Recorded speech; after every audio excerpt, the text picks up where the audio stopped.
Buongiorno, good morning, Kalimera, how are you?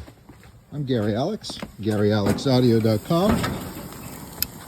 Today we're cooking some chicken in the 15-degree weather on the grill. And also going to be recording some drums with the new live rig. Check it out. All right, guys, how's it going today? Just wanted to clarify a couple of things. I'm very excited to make these videos in hopes that it's entertaining and possibly useful to somebody that's working in a home studio or trying to learn something about recording. I'm not a content creator. I'm not a YouTuber or any of that stuff. I just like making these videos, but I'm not going to spend a lot of time making them polished and pretty and all that crap. So I'm just going to get down to the basics with what I do. I've been working on this live rig idea.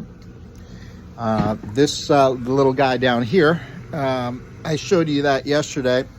That's going to be the computer that I take with me to gigs.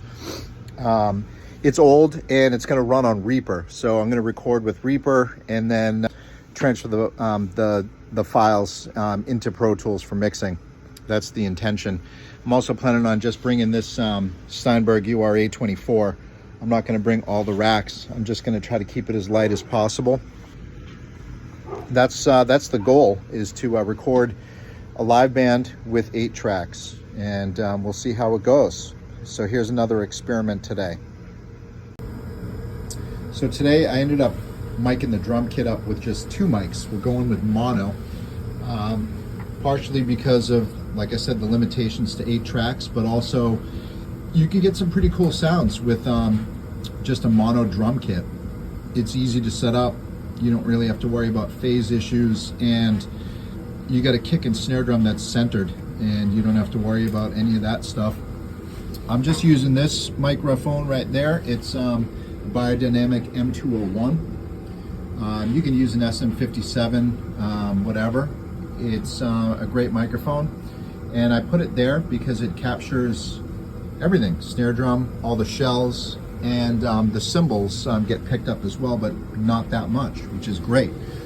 Inside the kick drum, we use the same microphone, the Behringer B19A, and just throw it in there. And so it's just those 2 mics on the drum set, and it sounded pretty good. I do have to warn you, I'm not a drummer. My performances are never great, but it's just to get the idea of how this is going to work out.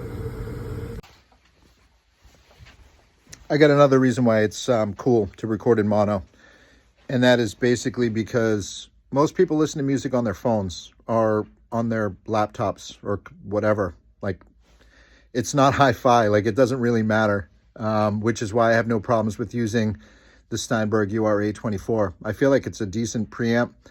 It gets the job done. And like I said, nowadays, like, most people listen to music just on their phones. It's just music coming out of their iPhone speakers. So who really cares? Bass amp, I did the same thing as yesterday, using the PV Mark 6 bass head through the 410 and the Boundary microphone. Again, just put it right in front. I moved it, but it was about right there when I recorded, and I really like the sound of that thing. It sounds good on bass. It's got a little mid scoop thing, switch on the bottom of it, and it works for the bass. Guitars, I did the same thing as yesterday. We're going with the Crunch channel on the 6505, mic'd up with a SM57, and I doubled the tracks. I also did a lead guitar solo thing. So there's 3 guitar tracks, 1 bass track, which is why I only went with 2 mics on the drums, because that brings the total track count to 6.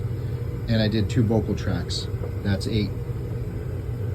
The vocals recorded with an SM58, which is over there somewhere.